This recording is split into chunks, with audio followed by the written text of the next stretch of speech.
Warahmatullahi wabarakatuh.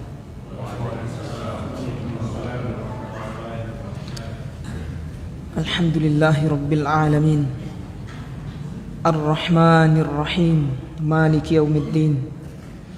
Wassalatu wassalamu ala nabiyyina Muhammadin wa ala alihi wa ashabihi wa man tabi'ahum bi ihsanin ila yaumiddin. Alhamdulillah ya ikhwan dan akhwat sekalian, azani Allah wa iyyakum, dan para pemirsa pendengar dari jarak jauh yang masih setia mendengarkan kajian kita dari Masjid Khalid bin Walid, daerah Isimu, masih Kabupaten Gorontalo ini, Kabupaten Gorontalo. Kita sapa semua, mudah-mudahan Allah Subhanahu wa taala selalu mengaruniai kepada kita rahmat, keberkahan, istiqomah, khususnya istiqomah dalam menuntut ilmu.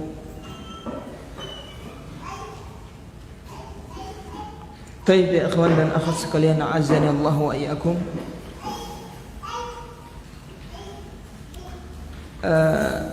Tak lupa kita selalu ingatkan untuk menata hati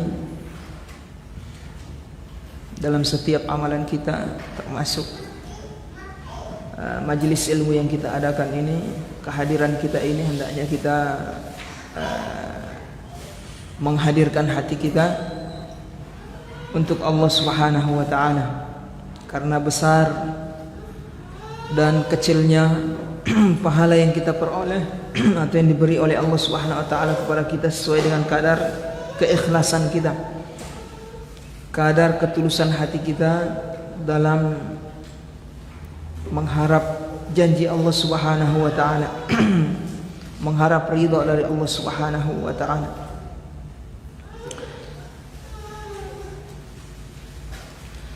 Taib, sampai di mana kita kemarin ya ikhwan?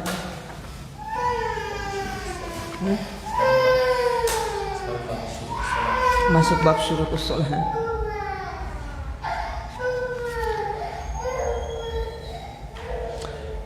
Taib, kita masuk bab yang baru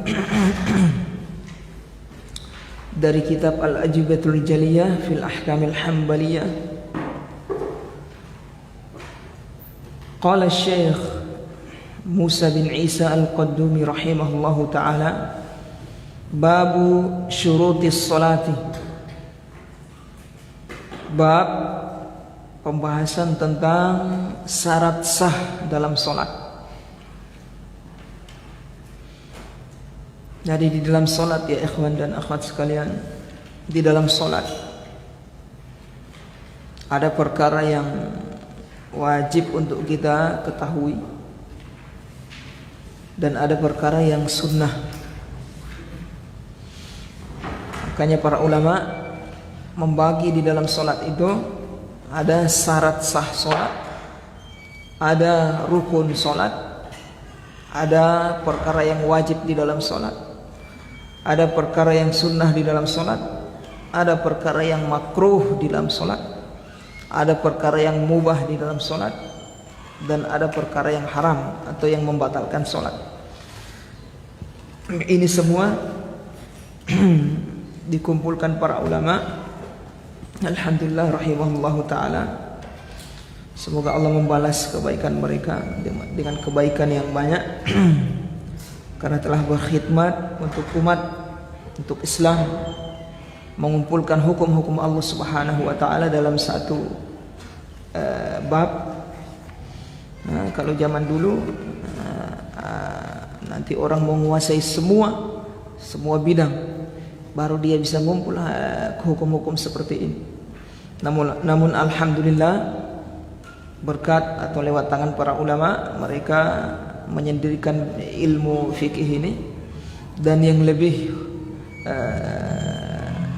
kita syukuri lagi yaitu mereka bukan hanya menyendirikan fikih muamalah, ilmu fikih ini, tapi membuat bab-bab di dalam fikih, ilmu fikih. Ada bab toharoh, ada bab sholat, ada bab zakat, puasa dan seterusnya. Kemudian mengumpulkan hukum-hukum yang terkait dengan itu. Yang semua hukum ini bukan sederhana. Pengumpulan hadis hukum-hukum ini dalam satu bab bukan perkara yang sederhana ya. Dia harus meneliti semua dalil-dalil yang ada. Misalnya dalam bab sholat, syarat sah sholat misalnya, itu di sini disebutkan 9. Untuk menentukan 9 ini, dari yang 9 ini itu butuh observasi, butuh penelitian, semua dalil. Bukan cuma 1-2 biji dalil, 1 hadis, 100 hadis, bukan. Semua hadis dikumpulkan semua, kemudian dari Al-Quran, kemudian dari perkataan para sahabat, kemudian perkataan para tabi'in dan seterusnya. Kemudian dikumpulkan juga pendapat-pendapat para ulama yang terdahulu, sehingga menghasilkan hukum yang seperti ini. Ini kita tinggal enak langsung tahu hukum. Wa illa ya ikhwan, jalan untuk mendapatkan hukum ini tidak gampang. Makanya kita bersyukur, tinggal kita tenang karena ini sudah bahan jadi. Tenang, sudah belajar. Kita pelajari, kita hafal, kita fahami. Taib.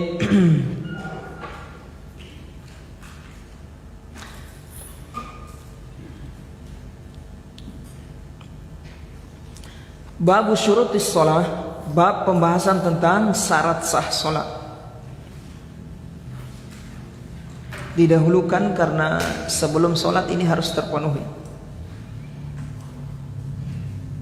Didahulukan syarat sah salat, kemudian setelah itu rukun, perkara yang wajib dalam salat. Kenapa? Karena syarat sah salat ini dia harus terpenuhi dulu, baru bisa masuk di dalam salat. Kalau dia tidak terpenuhi, maka tidak sah salat.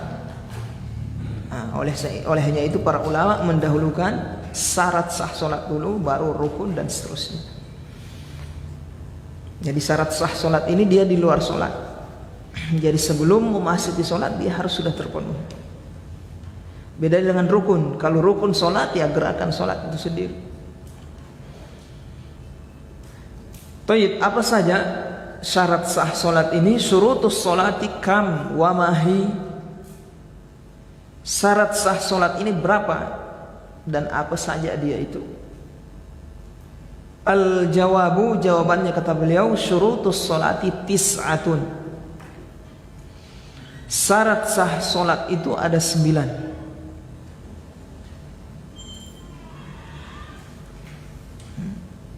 Ada berapa ya ikhwan? Ada 9. Mana dalilnya menunjukkan 9? Tidak ada dalilnya. Antum sampai botak kepala cari dalil dari Al-Quran. Syarat sah salat 9, begitu lafadznya tidak ada. Dari hadis juga tidak ada.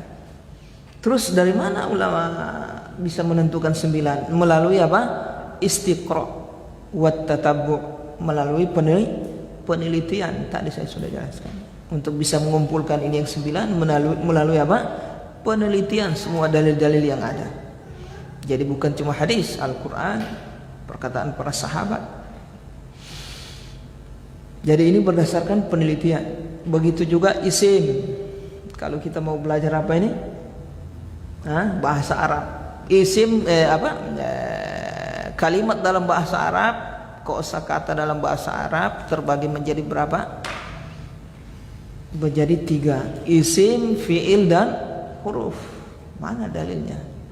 Dalilnya penelitian, tatabbu' wal istiqra'. Paham di sini ikhwan? Tauhid dibagi menjadi 3. Tauhid rububiyah, uluhiyah dan asma wa sifat. Mana dalilnya? Tatabbu' wal istiqra', melalui penelitian. Nah, ini juga kita katakan. Jadi yang mengingkari tauhid dibagi 3 ya tidak ada alasan untuk mengingkari. Karena sudah kita jelaskan melalui istiqra', penelitian. Bukan pembagian itu yang kalian permasalahkan. isinya sebenarnya. Kalau ingin permasalahkan isinya. Tauhid rububiyah, uluhiyah, asma wa sifat. Nah, substansi dari pembagian ini uluhiyah, rububiyah. Kalau salah kalian kritik itu. Bukan pembagian 3. Itu cuma penelitian para ulama. Tayyib. Sama saja. Orang yang mengkritik ini belajar fikih juga mereka. Mereka dapatkan buka kitab para ulama, syarat sah salat ada 9. Itu dari mana? Ya itu penelitian. Dilihat, tinggal dikaji. Misalnya syarat sah pertama ini al-Islam, betul tidak syarat sah salat yang pertama Islam? Dikaji lah. Kalau memang salah ya kritik. Taib. Wahiyal Islamu wal aqlu wa tamyizu. Yang 9 itu adalah yang pertama Islam, yang kedua al-aql, berakal, yang ketiga at-tamyiz. Apa tamyiz? Anak yang sudah berumur 7 tahun sempurna ke atas. Bukan baru jalan 7 tahun, bukan, sudah sempurna 7 tahun ke atas. Sampai sebelum balik, itu namanya tamyiz. Nah ini syarat yang ketiga, tamyiz. Artinya di bawah dari tamyiz tidak sah. Ini tidak sah, anak umur di bawah 7 tahun tidak sah salat. Kemudian wa taharatu ma'al qudrati 'alaiha. Yang keempat adalah bersuci ma'al qudrati 'alaiha, bersuci disertai mampu. Wa taharatu ma'al qudrati 'alaiha. Bersuci disertai mampu. Maksudnya bersuci kalau mampu. Kemudian yang kelima, wa dukhulul waqti, masuknya waktu. Yang keenam, wasatrul aurati ma'al qudrati bi syai'in la yasiful basyarata. Yang keenam, as-sadis, yang keenam, satrul aurah, menutup aurat. Ma'al qudrati, jika mampu, bi syai'in, dengan sesuatu apapun, la yasiful basyarata, yang tidak menampakkan kulit, yang tidak mensifati kulit.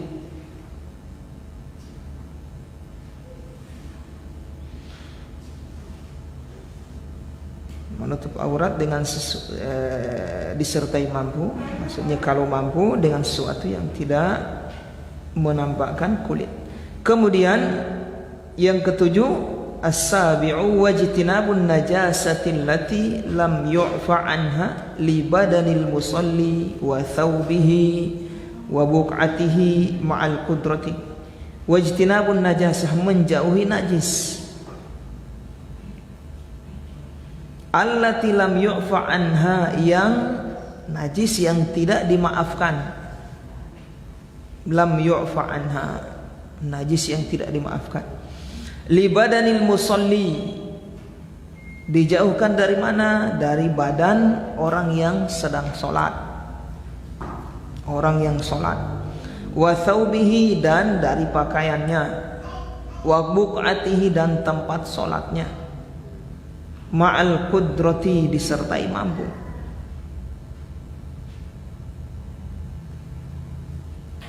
Tayyib. Jadi yang 7 ya sabi' ini apa? Menjauhi najis yang tidak dimaafkan dari badan, yang pertama, yang kedua dari pakaian, yang ketiga dari buq'ah, tempat sholat. Ma'al qudrah, disertai mampu.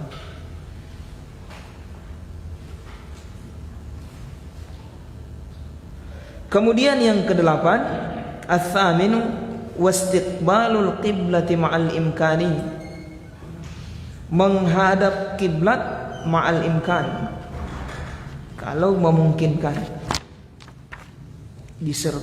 Ma'al imkan, kalau memungkinkan. Masyaallah, jazakallah khair. Wastiqbalul qiblati ma'al imkan, menghadap kiblat kalau memungkinkan. Kemudian yang kesembilan, at-tasi'u wan niyatu, niat. Baik. Ada berapa semua? 9 ya. Ini syarat sah sholat, harus dihafal ini ikhwan.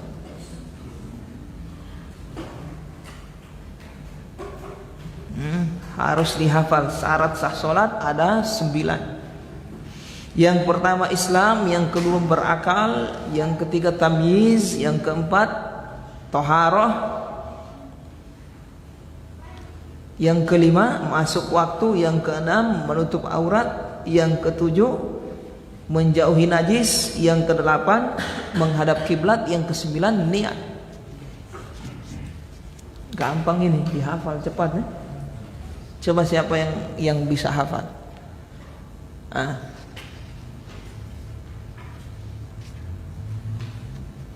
Coba Pak Yanto. Islam, coba dulu.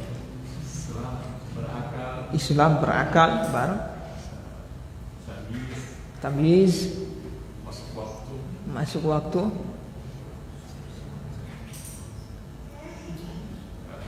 menutup aurat, baru bersuci, apa lah? Tiap niat bersembahyang. Niat menjauhi najis. Coba siapa yang hafal? Coba Pak Ferry, coba. Kalau bisa sesuai susunan ini ya, supaya enak. Islam berakal, tamyiz,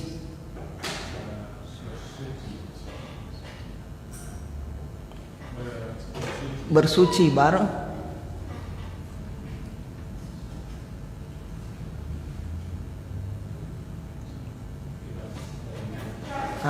menutup aurat, baru menjauhi najis, menghadap kiblat, niat. Alhamdulillah. Ada yang terlepas? Ada yang terlepas. Aduh, gimana itu? Masuk waktu. Masa bayang belum masuk waktu tiap sah itu. Harus dihafal ya ikhwan. Ini dasar, pelajaran dasar tidak ini? Sangat dasar. Berkaitan dengan sholat. Kadang kita tidak hafal kalau mau ditanya-tanya tuh. Tapi secara praktek kadang sudah bikin tuh. Cuma penuntut ilmu itu dia bisa merinci, menyebutkan. Bedanya orang awam dengan penuntut ilmu. Kalau penuntut ilmu bisa menjelaskan. Kalau orang awam tidak bisa menjelaskan. Tapi antum tanya paham. Praktek dia. Coba jelaskan. Wah, tidak bisa saya. Paham ini? Kalau penuntut ilmu dia bisa menjelaskan. Jadi kemampuan menjelaskan itu memiliki keahlian tersendiri itu. Itu yang tidak dimiliki oleh orang yang tidak belajar. Orang yang belajar dia harus bisa. Taib. Islam dan juga ini ilmu dasar harus hafal supaya nanti sudah pelajaran tingkat lanjut. Pelajaran tingkat lanjut ini sudah dirinci, sudah banyak rinciannya ini. Yang 9 ini rinciannya banyak sekali. Ikatan-ikatannya seperti apa, pengecualian seperti apa, kondisi seperti apa.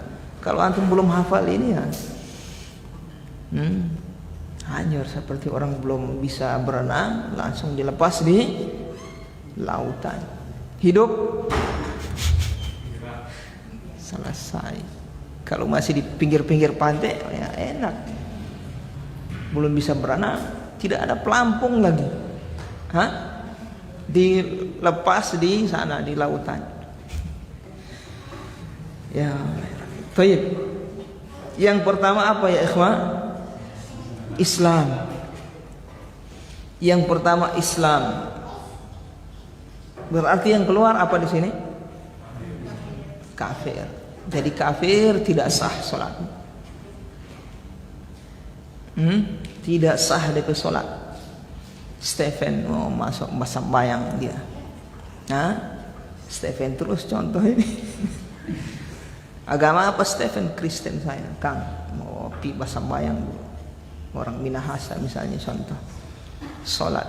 Tapi saya mau semua syahadat sama antarin, cuma saya semua sambayang dari sekarang. Bisa? Tidak bisa. Syahadat dulu Stephen baru bisa sholat. Paham di sini?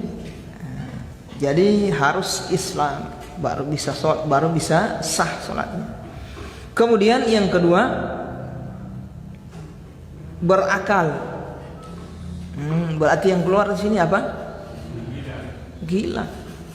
Orang gila ya tidak sah sholatnya. Termasuk orang gila apa? Hah? Pingsan. Pingsan tidak bisa bergerak dia. Hah? Orang mabuk masuk. Orang pikun.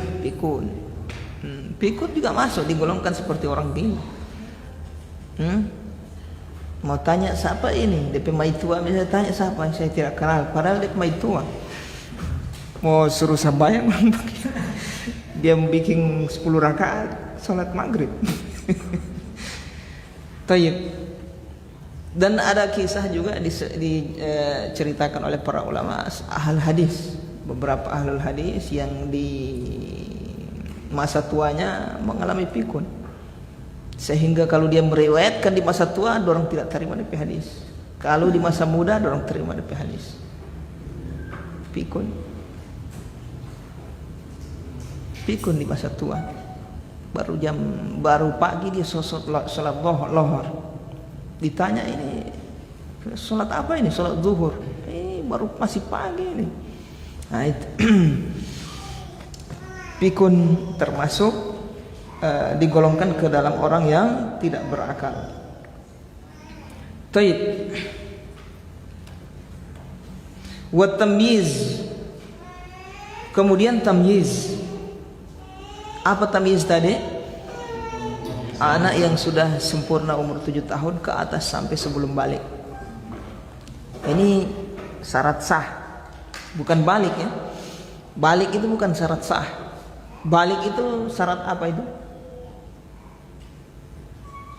Tamyiz syarat sah.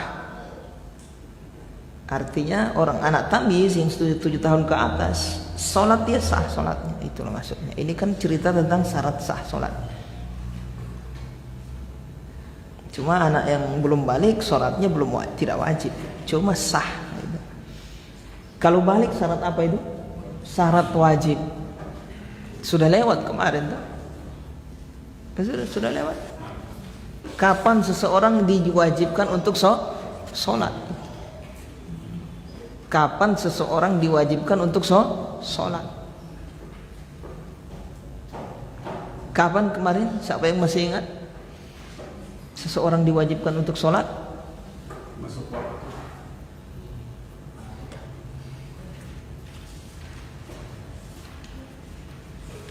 Orang yang diwajibkan masuk sholat. Yang pertama Muslim. Yang kedua mukallaf. Mukallaf tidak sedang haid. 3 itu. Yang pertama Muslim, yang kedua mukallaf, yang ketiga tidak sedang haid dan nifas. Terpenuhi ini wajib dia sholat. Muslim, mukallaf. Mukallaf apa? Berakal dan balik. Jadi balik syarat menjadi wajib, bukan syarat sah. Kalau kita katakan balik itu syarat sah, aduh, anak yang tamyiz tidak sah dia sholat kalau begitu. Paham di sini? Jadi syarat sah tamyiz. Kalau syarat wajib untuk menjadi wajib yaitu balik. Baik. Islam, berakal dan tamyiz ini berlaku di semua ibadah. Ini tiga syarat ini berlaku di semua ibadah. Berlaku di semua ibadah.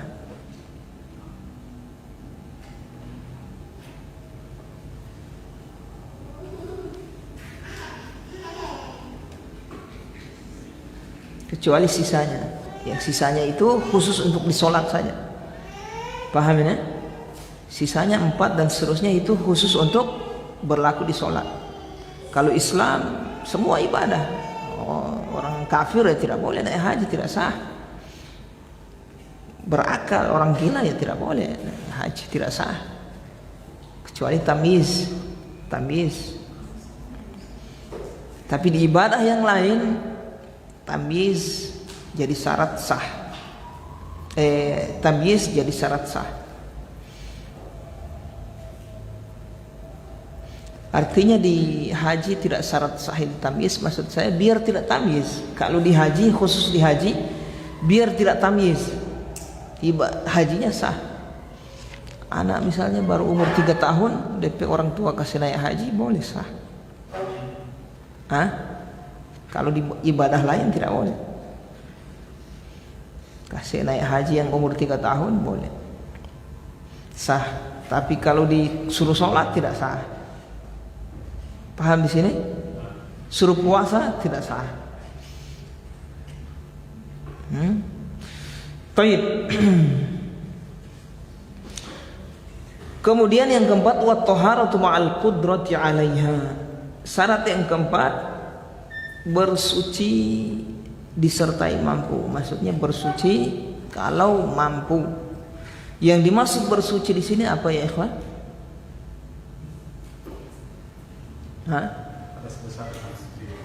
Hadas besar dan hadas kecil. Bukan najis, karena najis nanti di yang ke-7 nanti. Jadi toharoh di sini adalah toharoh dari hadas besar dan hadas kecil. Kalau mampu, artinya kalau tidak mampu ya sudah. Dia sholat seperti itu tanpa bersuci. Misalnya dia di kondisi yang tidak ada air dan juga tidak ada tanah untuk bertayamum, ya kan? Kalau orang tidak ada air, di kondisi tidak ada air, ada tanah, dia wajib tayamum. Bagaimana kalau tidak ada tanah? Tidak ada berarti. Terus orang seperti ini langsung sholat. Paham ini? Sholat. Jadi cuma dia niatkan dia bersuci, terus dia sholat. Tidak ada air, tidak ada tanah. Kemudian sudah masuk waktu sholat. Taib. Jadi dipersyaratkan yang keempat ini, untuk 4 ini, syarat 4 ini dia harus bersuci, suci dari hadas besar dan hadas kecil. Kalau tidak mampu pakai air, pakai tanah tayamum. Tidak mampu, sudah gugur, berarti dia sholat apa adanya tanpa bersuci. Kemudian yang kelima, wa dukhulul waqti, masuk waktu. Masuk waktu.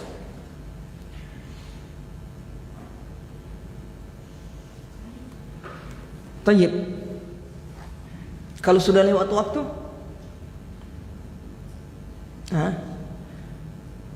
jadi syarat-syarat di sini beliau sebutkan masuk waktu. Jadi kalau yang belum masuk waktu, sholat tidak sah sholatnya.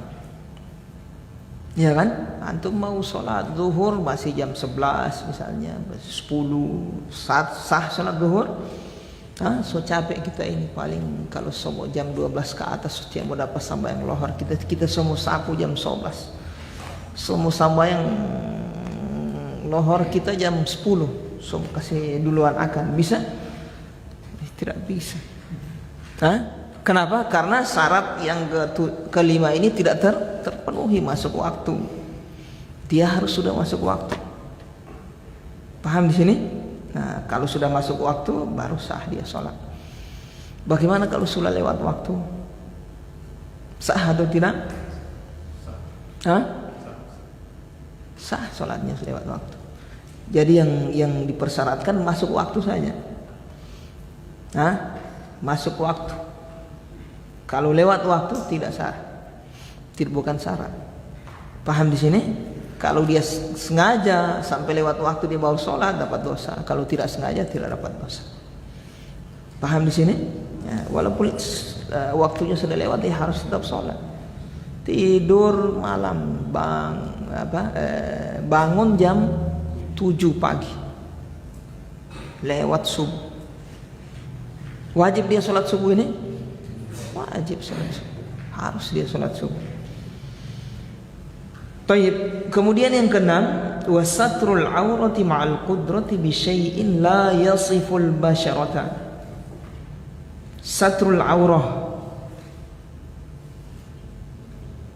menutup aurat, ma'al qudrah, jika mampu, bi syai'in la yasiful basharata, dengan sesuatu apapun, bi syai'in mutlak.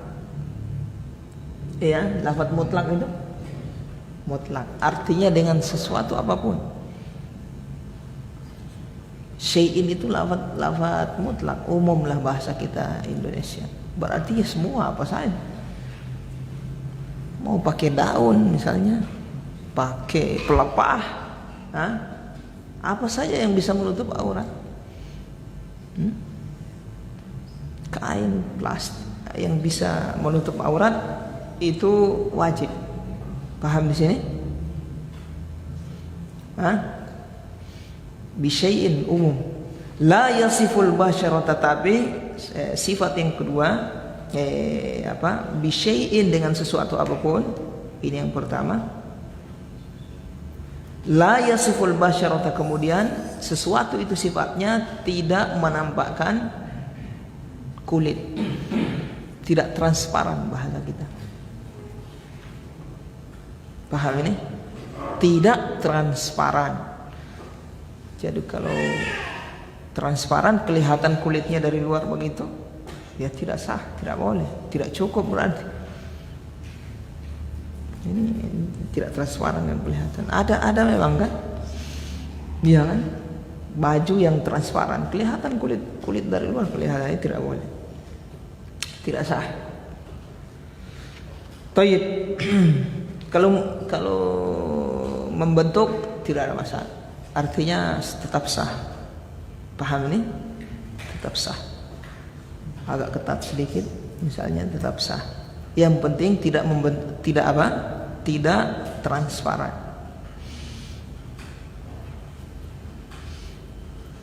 Kemudian, tayyib, ma'al qudrah, kalau atau disertai mampu. Berarti kalau dia tidak mampu, ya sudah. Di penjara misalnya tidak dikasih pakaian, di dalam penjara masuk waktu, tidak dikasih pakaian, batalanjang di dalam penjara, masuk waktu. Sholat harus sholat. Dia tetap sholat, harus sholat dia, walaupun dalam keadaan telanjang. Salat dia. Taib, paham di sini ikhwan? Paham ya? Nah, jadi yang keenam ini menutup aurat. Nah, kalau mampu, berarti kalau tidak mampu sudah gugur. Dengan sesuatu apapun. Dengan sesuatu apapun. La yasiful basyarah, yang tidak menutup, yang tidak transparan.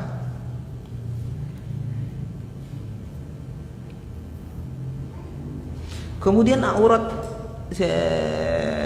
batasan aurat yang wajib untuk ditutup. Kalau laki-laki dewasa,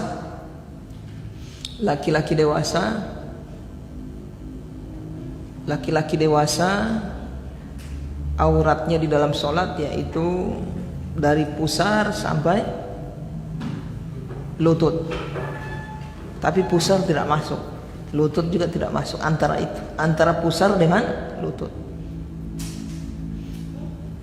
Itu aurat yang wajib ditutup. Syarat sah. Kalau tidak nutup itu tidak sah. Kemudian ini laki-laki yang dewasa. Dewasa artinya di sini sudah balik. Dari antara pusar dengan lutut. Kemudian ditambah dengan salah satu dari bahunya harus tertutup juga. Bahunya ini harus tertutup. Tertutup. Salah satunya. Jadi kalau dia sholat tertutup antara pusarnya dengan lututnya, tertutup bahunya, sah sholatnya sah. Baik, paham ya? Nah, ini kita bicara kadar yang sah ini ya. Jangan antum bikin ke masjid cuma pakai celana pendek misalnya, tidak pakai baju. Orang usir aja. Tapi ini sah. So belajar fikih Hambali saya ini aurat laki-laki kan sebatas apa? Pusar dengan lutut. Ini susah saya bersampaian. Ya tapi tidak ada adab. Orang gila usir. Paham di sini ikhwan? Jadi ada tempat lah. Tapi kalau antum sholat dalam keadaan seperti ini sah. Pahamnya? Sah. Ini untuk orang dewasa ini ya. Untuk orang dewasa. Kemudian anak kecil laki-laki. Anak kecil laki-laki dari umur 10 tahun ke atas sebelum balik, 10 tahun ke atas sampai sebelum balik.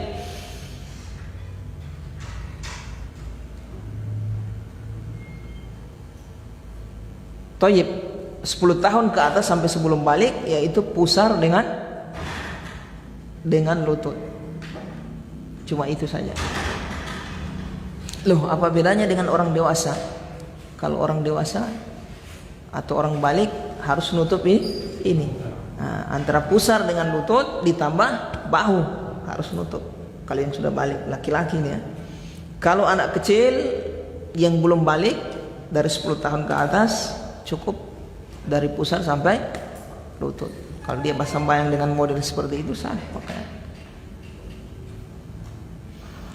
Kalau untuk yang di bawah dari 10 tahun, dari umur 7 tahun ke 10 tahun, paham ya? 7 tahun ke 10 tahun kemaluannya kubul dan dubur. Cuma pakai celana dalam misalnya dia tutup, dia bersambayang sah. Paham ya? Tapi kalau 10 tahun ke atas saya harus pakai celana utuh, harus tutup antara pusar dengan siku. Tuh. Terus gimana Ustadz yang di bawah dari 7 tahun?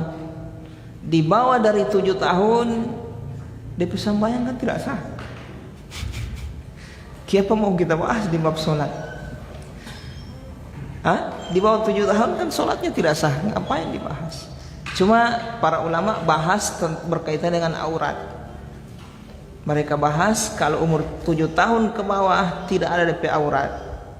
Biar dia kesana kamari, DP kemaluan kesana babajal. Tidak ada DP aurat. Di bawah umur 7 tahun sampai 0. Tapi kalau umur 7 tahun ke atas, itu ada auratnya. Auratnya kemaluannya. Kubul dan dubur harus nutup itu. Minimal dia pakai celana dalam itu. Jangan kasih biar ya antum pe anak 7 tahun ke atas kong batalannya kesana kamari. Tidak boleh dapat lihat itu. Orang tuanya tidak boleh lihat itu umur begitu. Kecuali darurat mau dia. Sakit misalnya dirawat lain. Kalau 10 tahun ke atas sampai sebelum balik, itu harus sudah nutup pusar dengan DP sampai lutut. Ingat, pusar dengan lutut tidak masuk antara itu. Kemudian perempuan itu sudah beranjak laki-laki. Perempuan, kalau perempuan dewasa semuanya aurat kecuali wajah. Kecuali apa? Wajah.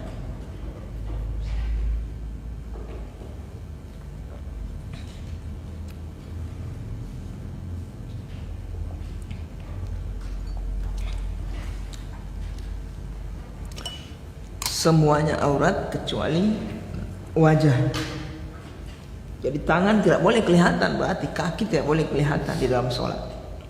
Nah, kecuali wajahnya saja.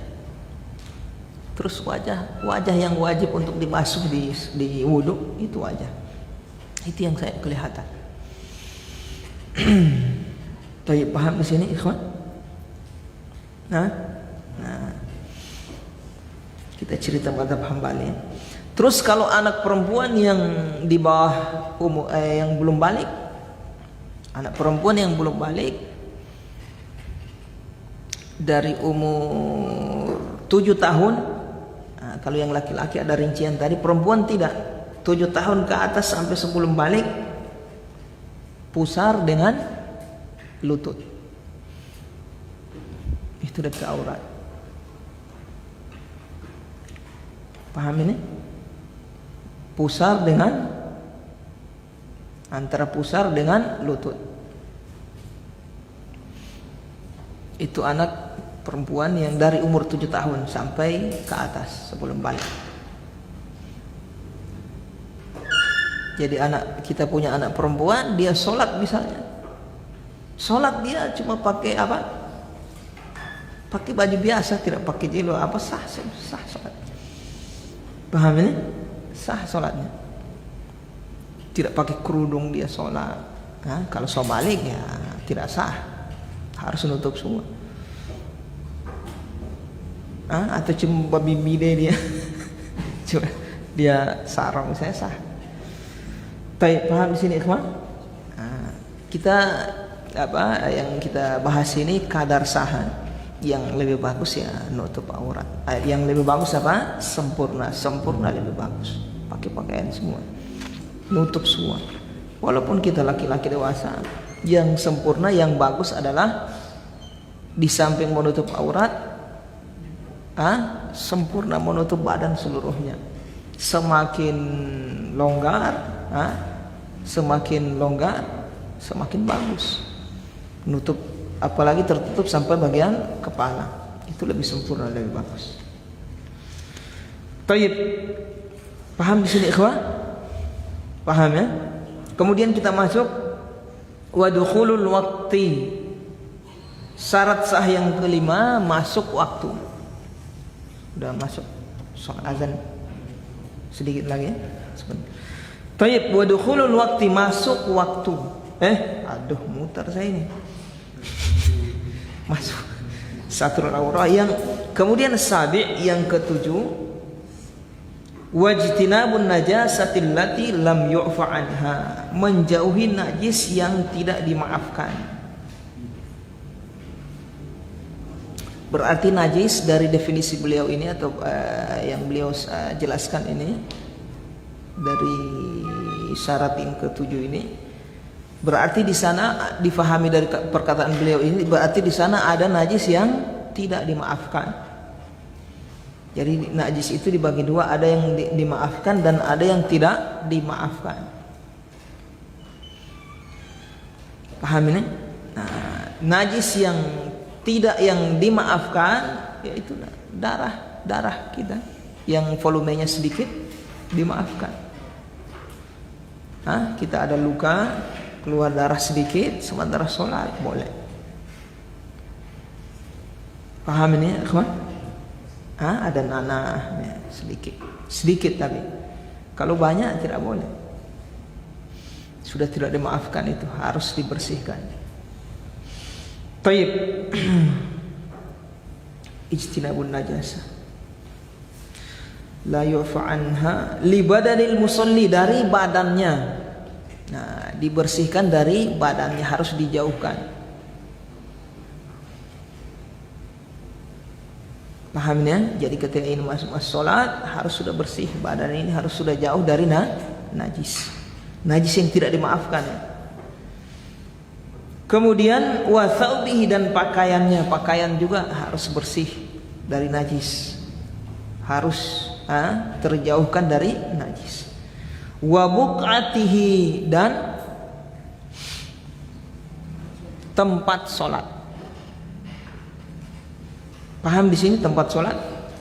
Yang dimaksud tempat salat di sini ya ikhwah dan akhwat sekalian, rahimani wa rahimakumullah, adalah tempat dia berdiri, tempat dia sujud, menaruh tangannya, menaruh dahinya, jidatnya, hidungnya, menaruh tangannya, lututnya di situ. Itu yang dimaksud. Kalau di antara situ tidak ada masalah, bukan itu.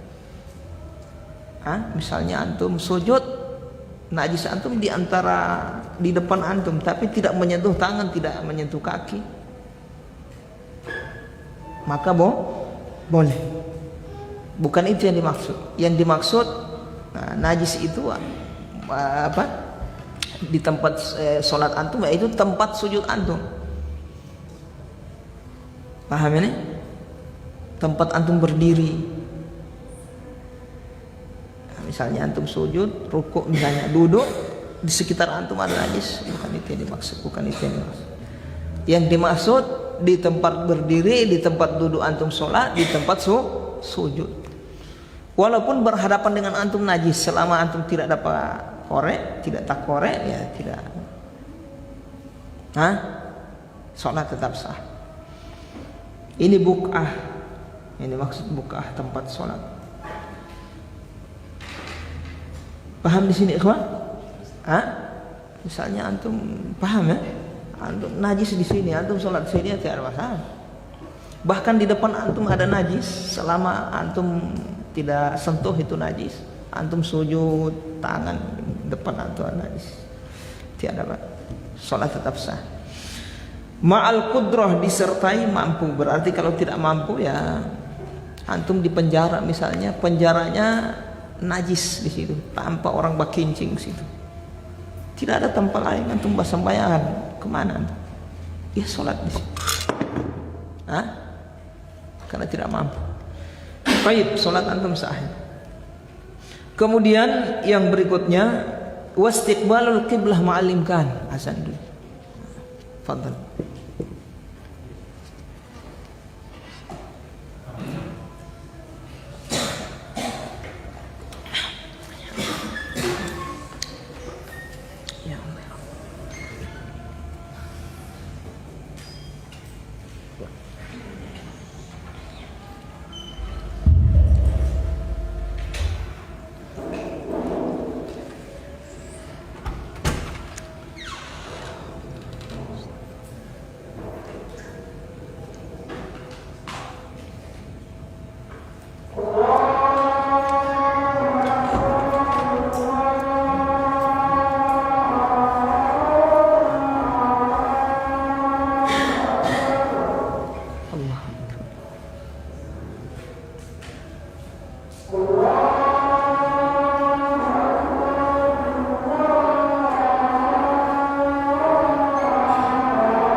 Baik ya ikhwan, kita lanjutkan. Kemudian kita masuk syarat yang ke-8, yang ke-8, wastiqbalul qiblati ma'al imkan. Menghadap kiblat,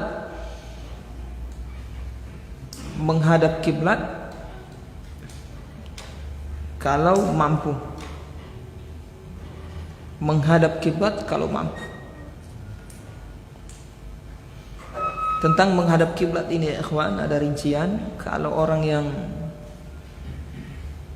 dekat dengan Ka'bah dan dia melihat Ka'bah, maka harus pas, tidak boleh meleset dari menghadap Ka'bah.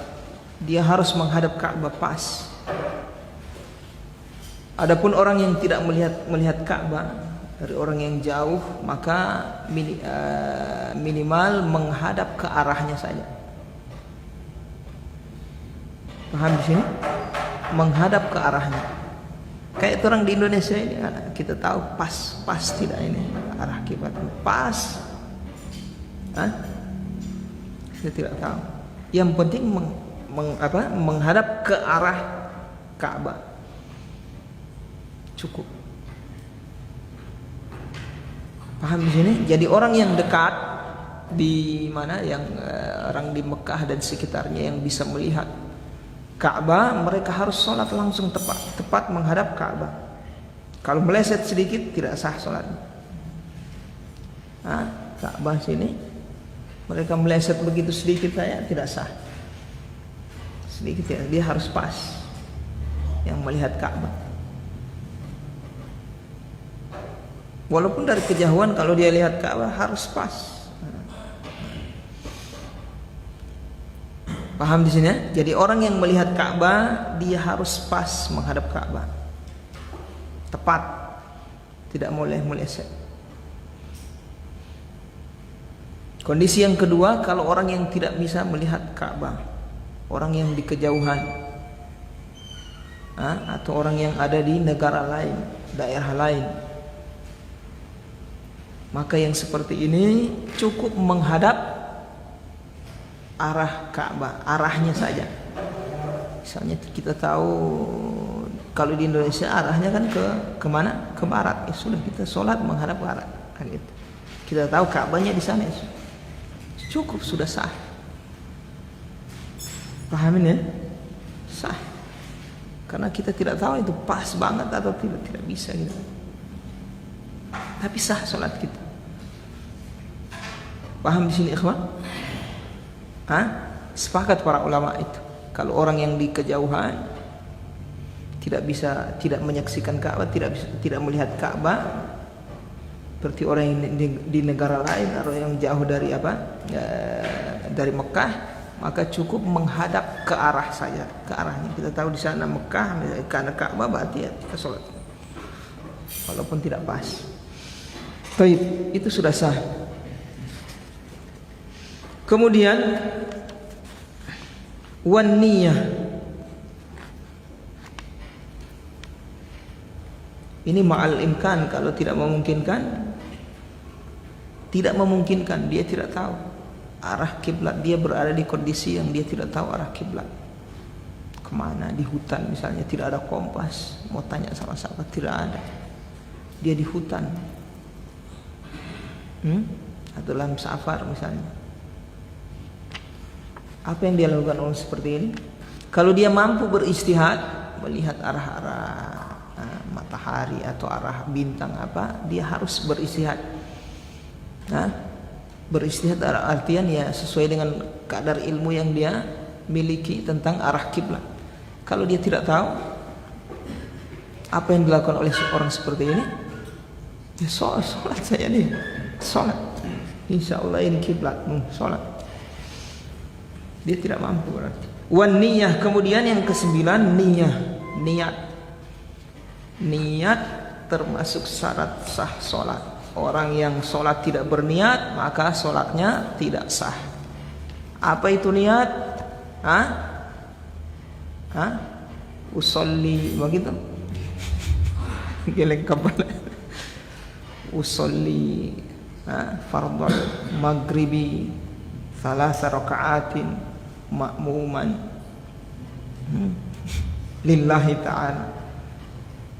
Begitu, adaan ma'muman lillahi ta'ala. Tapi itu bukan niat, itu lafaz. Itu ucapan. Niat itu adalah kesengajaan hati melakukan ibadah. Niat itu adalah al-azmu ala fi'li ta'ah atau al-azmu ala fi'il taqarruban ila Allah. Yaitu berazam, bertekad melakukan suatu amalan taqarruban ila Allah untuk mendekatkan diri kepada Allah Subhanahu wa taala. Itu maksudnya niat dalam ibadah. Jadi kalau niat dalam salat, itu berarti dia salat, dia berniat ingin salat, dia berniat salat ingin mendekatkan diri kepada Allah Subhanahu wa taala. Taib, di dalam salat ini ada dua niat yang harus hadir, harus muncul di dalam hatinya, harus dia tentukan. Yang pertama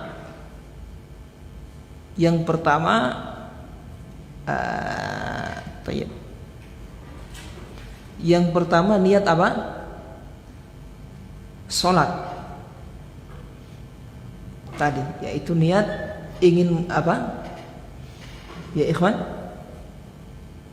niat ingin mendekatkan diri kepada Allah Subhanahu wa taala dengan salatnya itu. Yang kedua, dia niat menentukan jenis salatnya. Dia mau salat apa? Salat maghrib, salat isya, salat subuh, salat zuhur, salat asar. Mau salat rawatib atau salat apa? Salat tarawih. Dia harus tentukan. Paham ini? Jadi yang pertama dia menghadirkan salat ingin apa? Mendekatkan diri kepada Allah Subhanahu wa taala. Bukan niat sampai yang ini ingin main-main, bukan. Ingin apa? Tidak ingin mendekatkan diri kepada Allah. Yang kedua, dia harus tentukan dia salat apa. Karena salat ini kan banyak jenisnya. Di antara salat wajib banyak jenisnya. Ada salat zuhur, maghrib, asar dan seterusnya. Salat sunnah juga banyak jenisnya. Dia harus tentukan salat sunnah yang mana. Paham di sini ikhwan? Jadi antum masuk masjid, antum harus dua yang muncul itu di dalam hati antum, niat. Ini saya salat ingin mendekatkan diri kepada Allah, ingin mencari ridha Allah SWT, ingin ibadah. Yang kedua, tentukan ini saya mau salat apa ini. Paham di sini? Mau salat isya atau salat harus. Kalau sekarang insya Allah sebentar kita salat di isya harus hadir. Jangan cuma niat salat gitu. Jadi salat sunnah antum itu. Kalau antum berniat ingin sekedar salat saja, maka salat antum berubah jadi salat sunnah mutlak. Paham ini? Tidak bisa. Antum harus tentukan antum salat apa. Maghrib ini Allah Akbar. Isya Allah Akbar. Kalau tidak terlintas di benak antum mau salat apa, pokoknya saya salat Allahu Akbar. Salat sunnah antum. Salat sunnah mutlak itu. Ini hati-hati ya ikhwan, ini perkara berbahaya. Bertahun-tahun orang salat, setiap salat orang kadang tidak menentukan terampe niat tujuan ingin salat apa. Iya kan? Hah? Kadang angkat takbir aja begitu. Lalai, Allah Akbar, sholat. Nanti susah habis sembahyang sholat maghrib saya. Untuk apa? Di awal Pak, di awal niat ini harus sudah ada sebelum masuk di amalan sholat. Paham di sini? Nah, begitu juga rawatib. Kalau antum mau sholat rawatib, niat sholat rawatib, qobliyah atau ba'diyah. Kalau tidak, sekedar mau sholat saja, sholat sunnah mutlak antum itu. Jadi sholat sunnah mutlak, sekedar sholat sunnah namanya itu. Hati-hati. Paham di sini? Atau cuma di benak antum, di ingatan antum, di hati antum hanya sholat yang wajib, tidak menentukan jenis sholat sama. Sholat yang wajib mana? Tidak bisa. Hati-hati. Jadi hendaknya ya ikhwan, antum hadirkan sholat, hadirkan apa? Niat antum mau sholat apa? Ditentukan. Dalilnya mana Ustaz? Batanya dalil. Dalilnya innamal a'malu binniyat wa innamal likulli imri'in ma nawa. Orang itu hanya akan mendapatkan suatu amalan sesuai dengan apa yang ia niatkan. Yang ia niatkan, ia tentukan. Kalau dia sholat maghrib ya maghrib, dia sholat subuh ya subuh. Kalau dia sekedar niat sholat ya sholat sunnah namanya itu. Kalau dia sekedar niat sholat wajib, wajib yang mana? Wajib kan banyak ini. Jadi antum harus atau kita harus tentukan niat kita ketika mau sholat. Sebelum angkat takbir tentukan ini mau sholat apa ini, Mas, sholat apa Mas? Begitu. Maghrib, hadirkan maghrib saya ini. Itu akan membantu juga untuk khusyuk. Daripada melayang-layang pikiran, begitu bawa diri, tengok kiri kanan, bawa cerita, sagu berapa harga sagu tadi di pasar apa? Habis itu imam takbir, dia juga takbir, Allahu Akbar. Dia belum tentukan dia mau sholat apa dia. Paham ini? Harus jadi niat di situ. Maksudnya adalah berniat. Setelah dia niatkan ingin mendekatkan dirinya kepada Allah, sholat, niat ingin sholat, ingin mendekatkan dirinya kepada Allah. Kemudian yang kedua dia tentukan dia mau sholat apa, jenis sholat apa yang ingin dia lakukan. Seperti itu harus. Itu syarat sah itu. Baik. Paham ya? Nah, silahkan. Ada yang bertanya? Atau diulang ini boleh? Ada. Pak siapa dulu? Pak Erwin. Arwin ya, silahkan. Waalaikumsalam.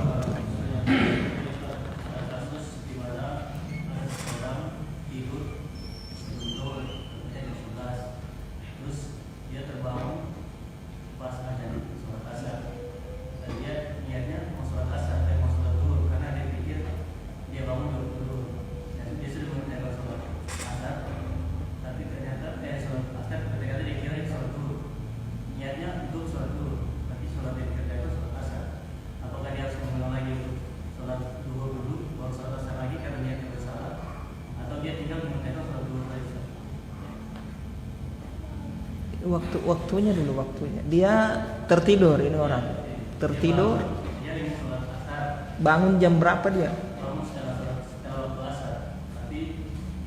Setelah waktu asar maksudnya. Setelah waktu asar udah maghrib berarti. Masih di waktu asar tapi orang sudah sholat. Masih di waktu asar, terus dia terbangun tapi sudah sholat zuhur belum? Terus dia sholat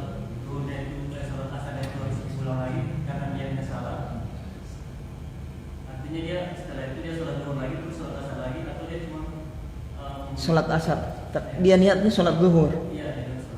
sah sholat zuhur karena sudah masuk waktu itu. Bahkan bukan sudah masuk waktu, sudah lewat waktunya, sah. Kecuali dia niat sholat zuhur masih jam 11 misalnya. Nah, tertidur terbangun dia kira habis sampai yang sama orang di ini masjid zuhur masih jam 11 misalnya, salah lihat jam mati. Assalamualaikum. Habis sholat zuhur saya. Begitu 1 jam azan. Sholat apa ya? Ternyata sholat azan zuhur. Sah? Itu tidak sah karena syarat dukhulul waktu tidak terpenuhi, harus masuk waktu. Jadi kalau sudah masuk waktu ya sudah sah sholatnya. Sudah sholat zuhur dia.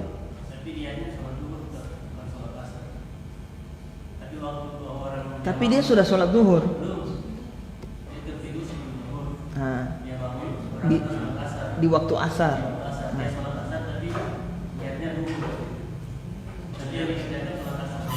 Dia sholat di waktu sholat asar, tapi dia kira itu zuhur. Sebagai makmum, bermakmum pada orang sholat asar. Oh, makmum dia. Saya kira sembahyang sendiri sebagai makmum. Makmumnya sholat asar, dia niat sholat zuhur. Kalau di mazhab Hambali tidak boleh, tidak sah. Dia harus ulang lagi sholat zuhurnya tadi. Kenapa? Karena dia bermakmum di orang yang sholat asar. Yang betul kalau zuhur ya zuhur sama-sama nanti. Asar harus asar sama-sama. Berarti dia ulang zuhurnya itu. Artinya kita mau berjalan di mazhab Hambali itu.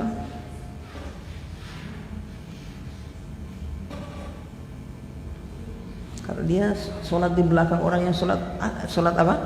Asar. Karena di mazhab Hambali tidak boleh orang yang sholat asar mengimami sholat zuhur, atau sebaliknya orang yang sholat zuhur mengimami orang yang sholat asar. Dua-dua harus dua-dua zuhur dua-dua. Makmum imam sama. Paham di sini semua? Baik yang qadha maupun yang sholat yang ada. Misalnya makmum ini sholatnya qadha misalnya, yang imamnya sholat ada, boleh. Yang penting satu jenis, satu sholat sama-sama zuhur. Paham ini? Misalnya dia dapat lupa sampai yang zuhur misalnya di berapa hari kan, ingatnya pas dia lihat ada orang sholat zuhur, dia ikut bermakmum bisa, karena satu jenis sama-sama zuhur. Tapi kalau zuhur dengan asar tidak boleh. Paham ya Pak Erwin? Nah, seperti itu. Saya kira tadi sholat zuhurnya itu sah karena sudah waktunya sudah lewat. Kalau begitu sah. Sholat zuhurnya sah. Kalau dia sholat sendiri maksud saya. Baik, paham ya Pak Erwin? Baik, Pak Erwin yang lain. Rahmat Bahmid. Saya Rahmat siapa?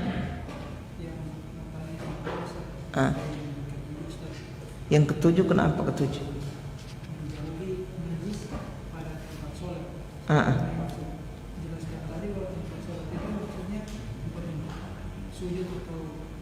Tempat duduk, tempat berdiri ya. Kira-kira bagaimana sih kalau misalnya najisnya itu jauh dari tempat dia sujud atau dia berdiri, tapi mengeluarkan bau yang tidak sedap? Tidak ada masalah. Mereka dia bergeser sedikit boleh. Kalau jalan dia misalnya 10 meter boleh dia bergeser sedikit, boleh. Misalnya dia tidak tahan DP bau kan busuk. Daripada DP sholat terganggu, tidak usah, dia bergeser sedikit, tidak ada masalah. Untuk kepentingan sholat boleh. Jangan dia berjalan sampai 10 meter, 20 meter misalnya. Dia sholat di sudut, dia pindah jalan. Paham ya Rahmat? Boleh. Silahkan.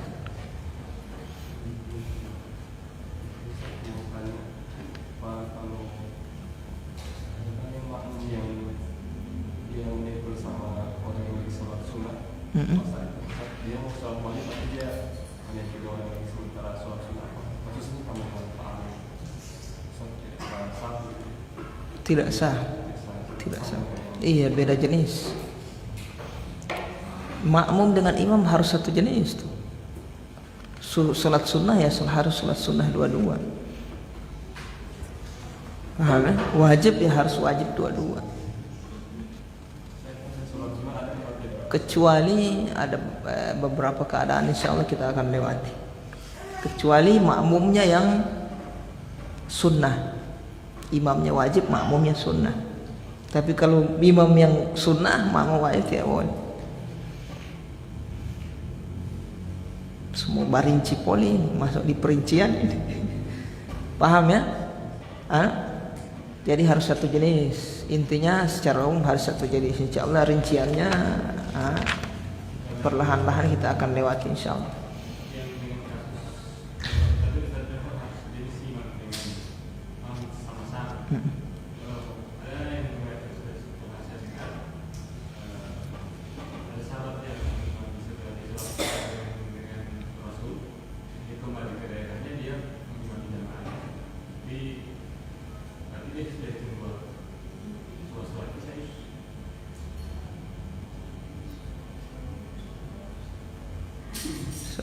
So diskusi dalil. Saya paham ada maksud. Cuma ini so masuk diskusi dalil. Belum terang level di situ.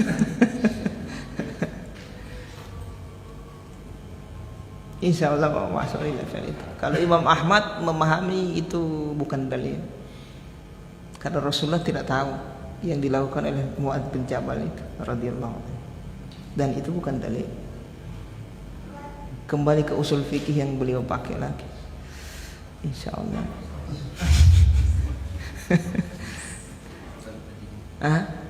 Insya Allah mau sampai.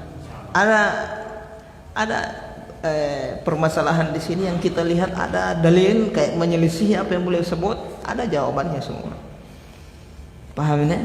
Beliau tidak menyelisih dalil, tidak menyelisih dalil.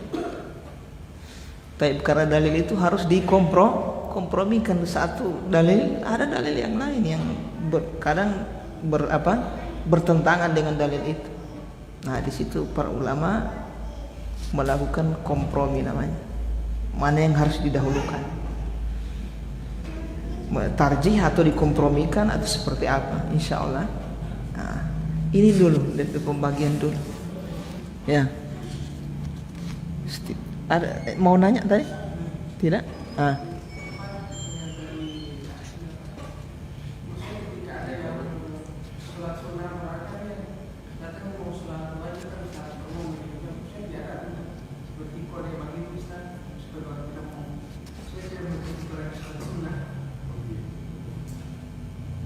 Artinya tidak tahu dia wajib apa sunnah begitu ya?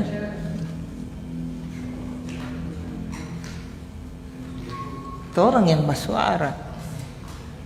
Saya ini mau sholat wajib. Tidak apa-apa. Tidak lucu. Antum suara. Mau sholat wajib saya. Begitu kasih dengar sama dia. Sholat wajib saya. Kalau dia bertolak, begitu dia bicara.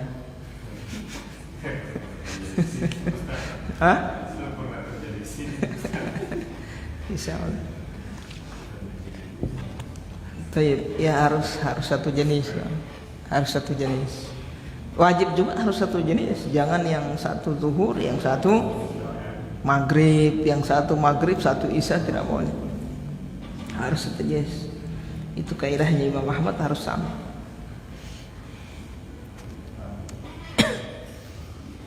Paham ya? Itu.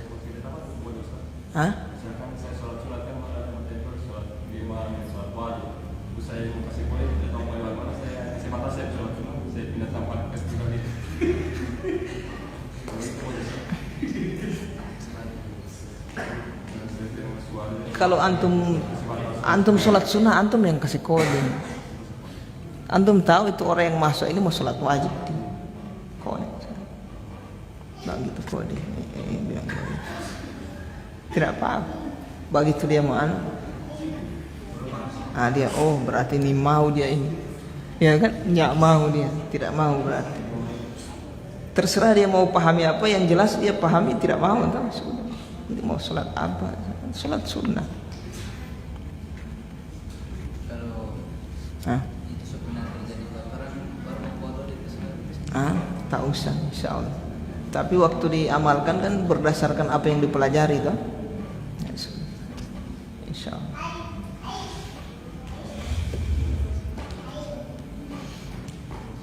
Baik. Sudah paham ini? Fadhal. Tadi Ustaz bilang dalam sholat itu harus ada 2 niat. Pertama niat takarrub, yang kedua niat menentukan sholat apa yang dikerjakan. Ini kadar minimalnya, kadar minimalnya. Kalau misalnya orang dia gabungkan 2 niat, misalnya dia sholat di masjid yang lain, kemudian dia pergi ke masjid yang tujuannya, dia tidak sholat sholat ba'diyah maghrib misalnya, dia tidak sholat ba'diyah maghrib di situ, tapi nanti dia sholat di situ, berarti dia gabungkan 2 niat, dia niat tahiyatul masjid sekaligus dia niat ba'diyah maghrib dalam satu sholat. Menggabungkan niat seperti itu boleh. Kalau yang apa, insya Allah kita akan masuk pada sholat yang boleh digabungkan niat. Di antaranya tahiyatul masjid dengan sholat sunnah yang lain boleh. Seperti antum masuk masjid mau sholat rawatib misalnya tuh, qobliyah maghrib, qobliyah isya misalnya. Antum sudah niatkan dengan apa? Tahiyatul masjid boleh. Atau sudah niatkan juga, digabung juga dengan apa ini? Wudu, sunnah wudu kalau habis wudu. Boleh.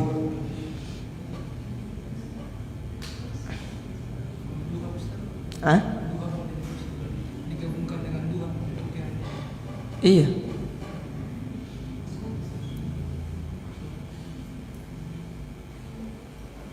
Karena yang dituntut kepada kita kan disunnahkan ketika masuk masjid ya sholat sunnah begitu. Untuk menghormati masjid sholat sunnah. Sholat sunnah apa saja. Mau sholat duha antum sudah terpenuhi berarti tahiyatul masjid.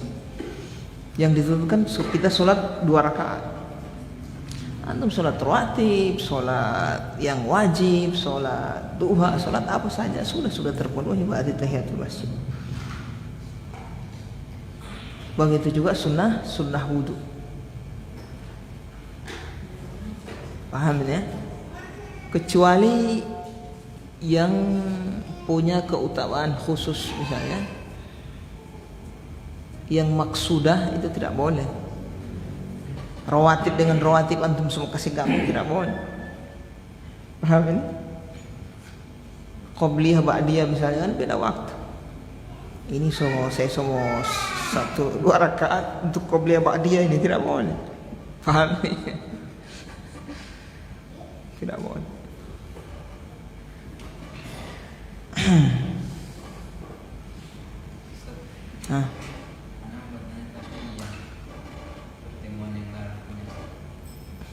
Kitab Thaharah. Iya. Tentang sholat rawatib. Kan misalkan harus diqadha kalau tinggal sholat yang rawatib itu kan baru jangan sholat di waktu-waktu terlarang untuk sholat. Kayak waktu itu saya bilang pada asar, pada subuh kan. Gimana kalau itu sholat qobliyah subuh orang tertinggal baru orang mau qadha di setelah subuh. Di mata Hambali tidak boleh. Tidak boleh, harus tunggu matahari terbit dulu. Karena itu kan waktu terlarang. Bertemu antara waktu terlarang dengan anjuran kan. Kita harus dahulukan yang terlarang. Perkara yang diperintah bertemu dengan yang dilarang, harus dahulukan yang dilarang. Terus untuk selamatnya antum tunggu matahari terbit, baru antum sholat 2 rakaat. Qadha untuk sholat sunnah fajar begitu. Paham ya? Nah, dapat pahala sunnah fajar. Cuma nanti kalau disengaja pahalanya ya tidak seperti sholat pada waktunya, kecuali tidak sempat. Baik, selesai ya. Nah, kita masuk pembahasan berikutnya. Alhamdulillah selesai dari syarat sah sholat dengan ringkas insyaallah. Nanti antum ulang-ulang ini. Dari sini antum berpijak nanti. Banyak sekali rincian tentang syarat sah sholat ini ya ikhwan. Yang saya sebut sama antum cuma dari pokok-pokok saja itu. Kemudian babu arkanis sholati. Bab pembahasan tentang rukun sholat. Nah ini kalau rukun sholat ini berarti sudah berkaitan dengan gerakan sholat dia. Apa yang diucapkan di dalam sholat, gerakan sholat, nah ini rukun. Tapi dia bukan perkara yang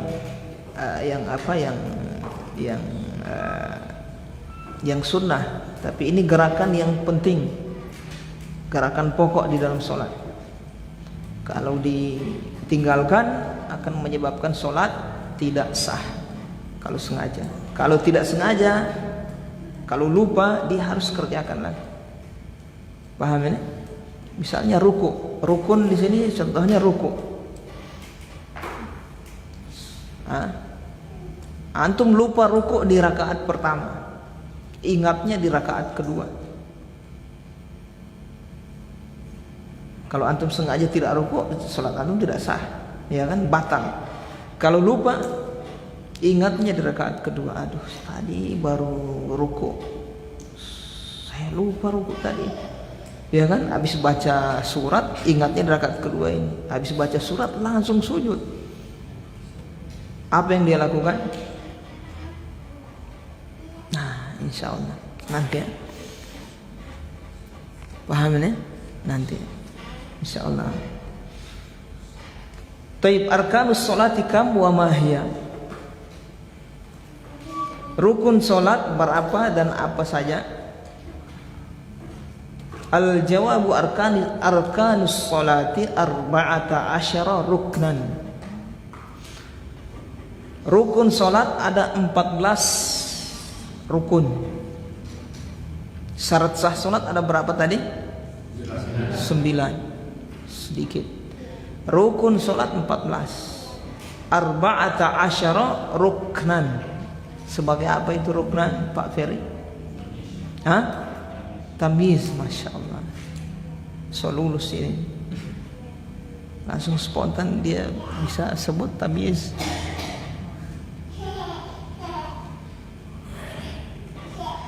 Baik, arkanus sholati arba'ah. Wa hiyal qiyamu fil fardhi 'alal qadiri muntasiban. Rukun yang pertama, al-qiyamu fil fardhi 'alal qadiri muntasiban. Berdiri fil fardhi pada salat yang wajib, 'alal qadir bagi orang yang mampu, muntasiban dalam keadaan tegak. Muntasiban, intisab maksudnya ya berdiri ya berdiri, intisab tegak. Taib ini rukun yang pertama, yaitu berdiri pada sholat fardu alal qadir bagi orang yang mampu. Artinya pada sholat sunnah tidak rukun. Pada sholat sunnah berdiri ini tidak rukun. Antum sholat sunnah boleh duduk. Antum pada sholat sunnah boleh duduk. Kalau pada sholat wajib tidak boleh, tidak sah. Pada sholat wajib harus berdiri, rukun ya. Sholat sunnah boleh antum duduk.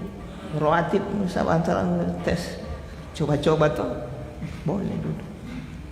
Tidak wajib, tapi ingat pahalanya berdiri lebih besar. Taib. Fil fardi 'alal qadir, bagi orang yang mampu, berarti keluar orang yang tidak mampu. Orang yang tidak mampu berdiri ya tidak masuk. Ya berarti ya dia sholat sesuai kemampuan dia. Tidak bisa berdiri ya duduk, tidak bisa duduk ya berbaring. Tidak bisa berbaring ya bagaimana lagi itu? Hah? Tidak bisa berdiri berbaring, duduk, tidak bisa duduk berbaring. Baik. Kemudian ini kadar yang mujzi disebutkan oleh dijelaskan atau disebutkan oleh para ulama di kitab fikih mazhab Hambali, kadar yang mujzi yang sah untuk berdiri ini adalah dia berdiri selama tidak sampai ruku. Artinya bagaimanapun posisi berdirinya selama tidak sampai ruku. Kalau sudah di posisi ruku berarti sudah bukan berdiri namanya. Jadi dia berdiri, dia miring misalnya sedikit, masih berdiri namanya. Dia miring lagi masih berdiri. Tapi kalau sudah pas sampai posisi ruku, itu sudah ruku namanya, bukan berdiri. Tapi yang sempurna adalah tegak, berdiri tegak. Tapi kalau dia belok gini, miring kiri, miring kanan, bersambayang kiri, sah saja. Ke depan begitu miring ke depan, sah. Sampai kapan? Sampai kapan? Sampai batasan seperti apa? Belum sampai pada kadar atau batasan ruku.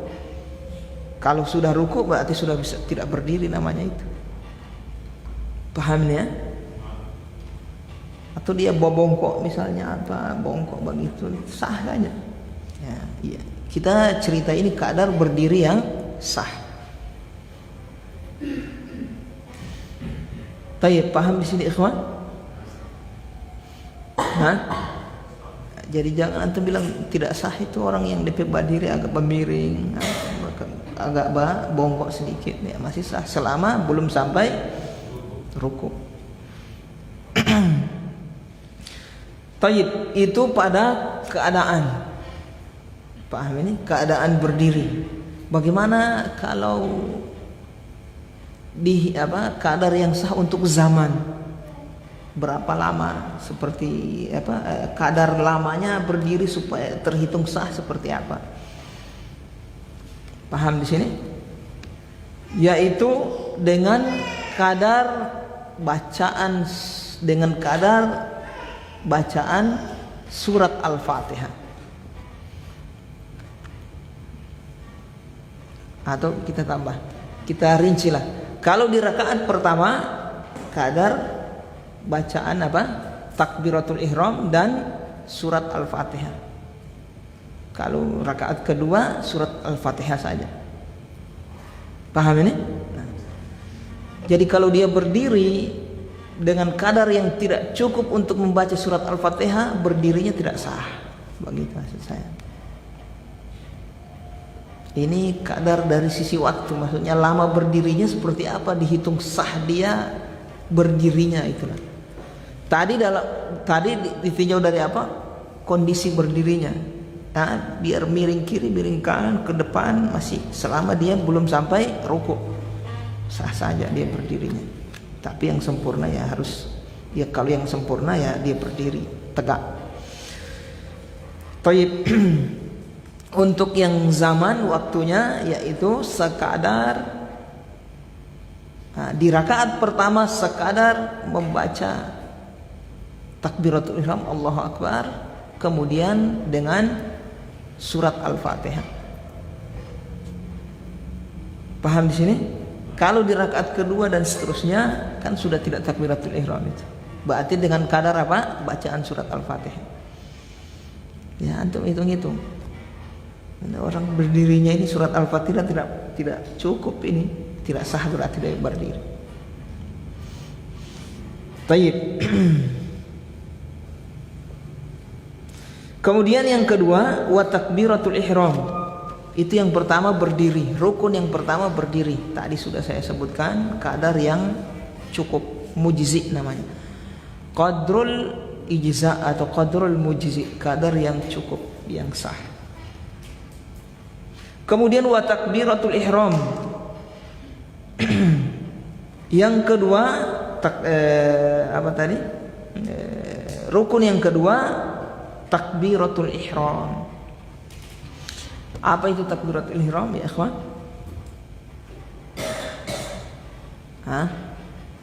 Satria? Takbiratul ihram itu apa? Takbiratul ihram.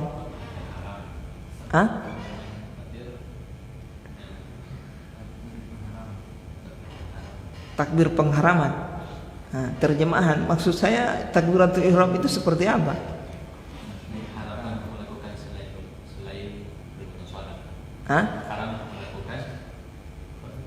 Haram melakukan selain gerakan sholat ya, selain.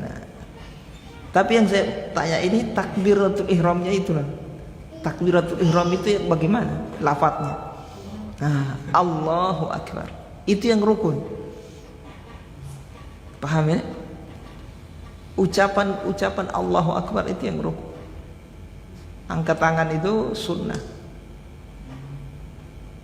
Jadi jangan antum kasih hitung satu itu rukun itu dengan angkat tangan. Berarti kalau tidak angkat tangan orang tidak sah dari sholat. Angkat tangan hukumnya sunnah. Tapi Allahu akbar, ucapan Allahu akbar itu yang rukun.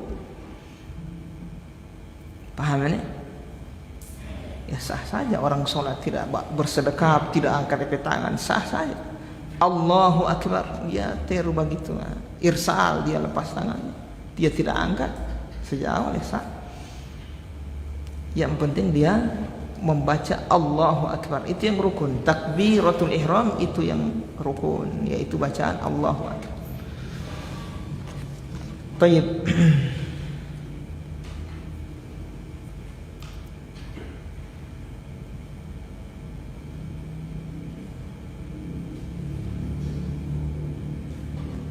Takbiratul ihram, insyaallah pertemuan berikutnya nanti saya sebutkan kadar yang sah untuk takbiratul ihram. Banyak rincian, cuma kadar yang sah saja, insyaallah. Jadi takbiratul ihram harus pakai lafaz apa? Ada syaratnya takbiratul ihram itu. Syarat yang pertama harus pakai lafaz Allahu akbar, tidak boleh Allahu a'zam, Allahu ajal, tidak boleh. Allahu akram misalnya, tidak boleh. Allahu a'az misalnya, tidak boleh. Harus apa? Allahu akbar. Tidak boleh pakai lafaz lain. Apalagi Gorontalo. Apa Gorontalo? Allah Maha Besar di piala.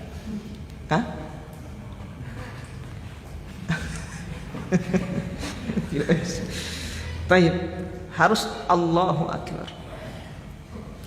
Kemudian termasuk syarat sah juga ucapan Allahu akbar ini, yaitu diucapkan ketika dalam keadaan berdiri untuk sholat fardu ya. Dalam keadaan apa? Berdiri. Kalau antum ucapan Allahu akbar dalam keadaan duduk baru antum berdiri, tidak sah, tidak sah. Takbiratul ihram tidak sah. Jadi ada syarat yang harus terpenuhi untuk menjadi sah ini takbiratul ihram. Yang pertama apa sahnya tadi? Syaratnya ucapannya harus Allahu akbar. Allahu akbar itu saja ada syarat lagi. Lafaz itu. Syaratnya Allahu akbar harus didengar. Itu semua rinci ini. Lafaz Allahu akbar harus apa? Ada suara. Tapi antum tidak ada suara sama sekali, tidak sah itu Allahu akbar.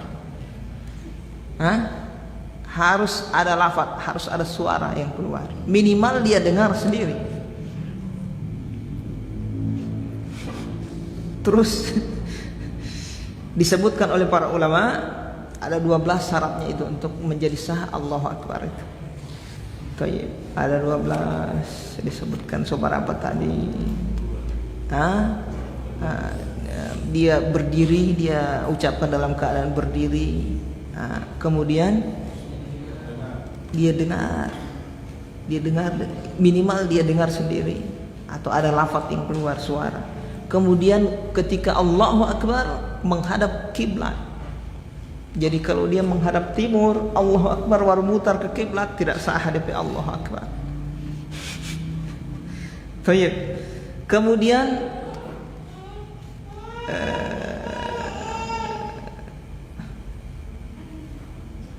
lafaz tadi itu yang dia dengar Allahu Akbar harus semuanya dia dengar itu. Harus semuanya dia dengar. Lafaz itu harus keluar suara itu. Karena ada biasa saya dengar imam Allah tidak ada suara, tidak sah DP takbir. Hati-hati. Kalau mau ditanya kemana itu DP so ditalang kata DP Allahu talan. Kancang DP ilmu itu. Dia telan DP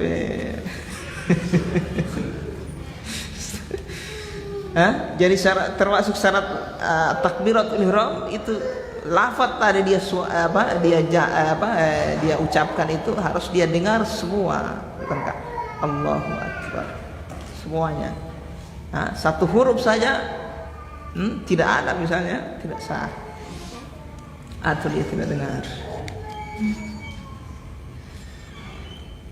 Kemudian syarat yang berikutnya lagi masuk waktu. Mau sholat lohor, sholat zuhur belum masuk waktu, baru jam 11 Allahu Akbar. Niat sholat apa ini? Zuhur, tidak sah takbiratul ihram itu.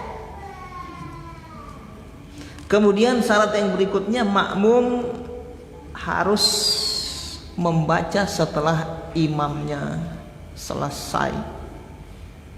Kalau bersamaan tidak sah. Bersamaan dengan imam tidak sah itu takbiratul ihram. Atau imamnya belum selesai masih Allahu Akbar, dia sambut Allahu Akbar. Harus selesai, imamnya harus Allahu Akbar baru menyusul dia. Apalagi dia yang duluan Allahu Akbar. Dia duluan tidak sah takbirnya tadi makmum. Sama-sama tidak sah. Belum selesai semua juga tidak sah.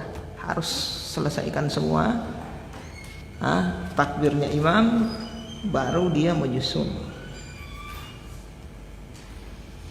Tayyib.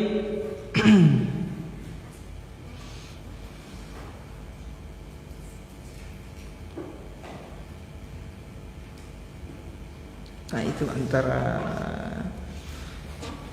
Tayyib ikhwan, ada 14 ini. Insyaallah kita akan lanjutkan pada pertemuan berikutnya. Insyaallah pertemuan berikutnya kita selesaikan yang 14. Baru belum tergeser di 2 orang ini baru 2 ya. Baru berdiri dengan takbir ini. Dulu membaca Al-Fatihah. Tapi insyaallah ya ikhwan, belajar ya pelan-pelan lah insyaallah. Jadi kalau antum faham yang beliau tulis di kitab ini, antum faham, insyaallah antum mudah membaca kitab-kitab para ulama yang lain. Yang level di atas sudah ada gambaran. Jangan yang seperti ini belum ada di kepala antum, susah. Kalau tidak antum baca Al-Wajiz saja gampang sekali. Al-Wajiz, Al-Wajiz, fikih muyasar, mudah sekali. Tapi kalau yang begini tidak bisa, harus dipelajari. Ada pertanyaan ya ikhwan berkaitan dengan syarat sah salat dengan yang tadi itu rukun 2? Tidak ada. Ya silakan Pak Yanto. tadi Ustaz syarat bahwa untuk sholat itu wanita harus menutup seluruh anggota tubuhnya kecuali wajah itu Ustaz. Batasan wajah itu untuk wanita dewasa itu Wajah yang wajib untuk dibasuh di wudu. Wajah. Dari mulai, kalau panjang dari mulai apa? Dari mulai tempat tumbuhnya rambut itu sampai ke ini. Apa ini? Tulang yang ini. Tulang yang di bawah, yang paling bawah. Bukan tulang-tulang ini. Kalau lebar dari ini, anak telinga ini sampai ke sini ya gitu. Itu aja. Nah, berarti kalau dia sholat kelihatan bagian lehernya atau di bawah sini itu tidak sah, itu tidak boleh. Harus tertutup itu. Tertutup bagian sini.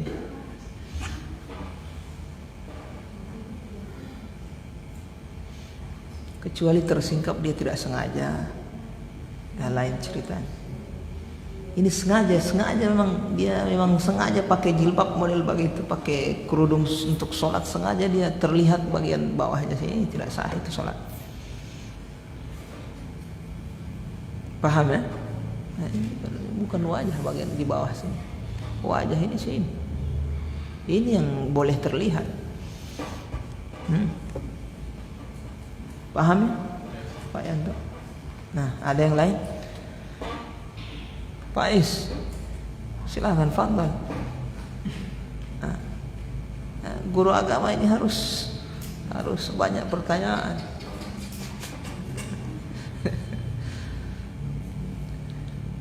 Ya. Itu yang harus kedengaran semua itu cuma di saat mau takbiratul ihram atau takbiratul intiqal atau takbir-takbirannya harus kedengaran semuanya. Cuma takbiratul ihram. Harus semuanya.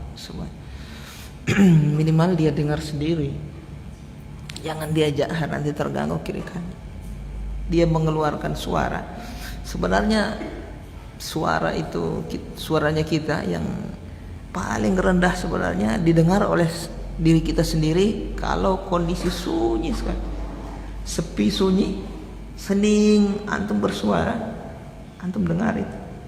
Tapi di kondisi yang ramai, antum tidak dapat dengar itu.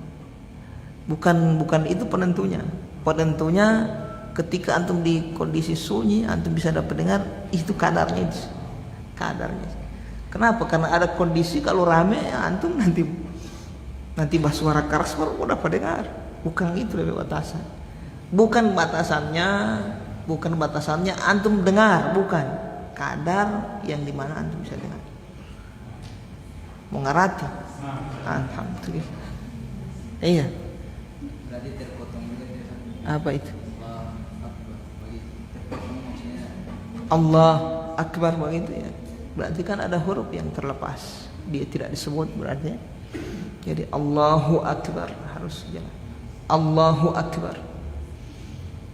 Allahu Akbar tidak sah. Lafaz itu banyak sekali rinciannya. Kalau dia ucapkan, dia panjangkan alif hamzahnya yang pertama, Allahu Akbar, tidak sah. Allahu Akbar tidak sah. Paham ini? Jadi kalau ada imam yang DP alif dia kasih panjang begitu tidak sah. Antum tidak boleh sholat di belakang orang. Allahu Akbar, pulang antum. Tidak sah DP takbiratul ihram. Allahu Akbar artinya apa? Apakah Allah Maha Besar? Bertanya itu, ragu berarti dia.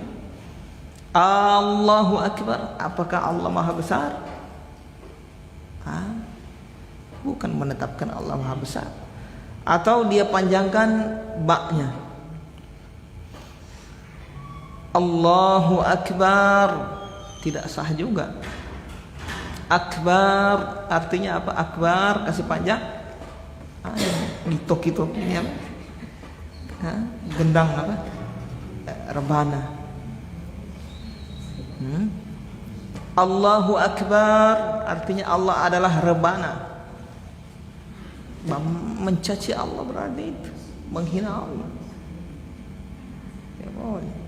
Hati-hati ya, bakasi panjang pendek ini mempengaruhi mana. Biasa di azan saya dengar itu, Allahu Akbar, Allahu Akbar, dia kasih panjang. Ya Allah, itu kan tidak tahu kasih, tidak sah itu, azannya tidak sah itu. Cacian buat Allah. Akbar, Allah adalah Rabbana, Allah adalah Rabbana. Ya Allah. Tidak boleh kasih pendek. Allahu Akbar. Sah. Tidak bisa juga pakai alif lam. Baru juga kafnya harus jelas. Kaf jangan sampai jadi goin. Allahu Akbar. Banyak saya dengar. So goin itu. Allahu Akbar, Allah berdebu, sangat berdebu. Akbar, gobaroh itu kan debu. Allahu Akbar, pakai goin dia. Harus ak. Ada hamas di nama. Kalau belajar tajwid hamas. Ak, at, as itu hamas itu. So tajwid poli. Allahu Akbar. Nah, begitu. Susah. Alhamdulillah. Oke. Insyaallah. Baik ya ikhwan, mudah-mudahan bermanfaat, menjadi ilmu yang bermanfaat. Dosa-dosa kita diampuni oleh Allah Subhanahu wa taala, diterima amalan kita dan dilipat gandakan. Subhanakallahumma wa bihamdika asyhadu an la ilaha illa anta astaghfiruka wa atubu ilaik.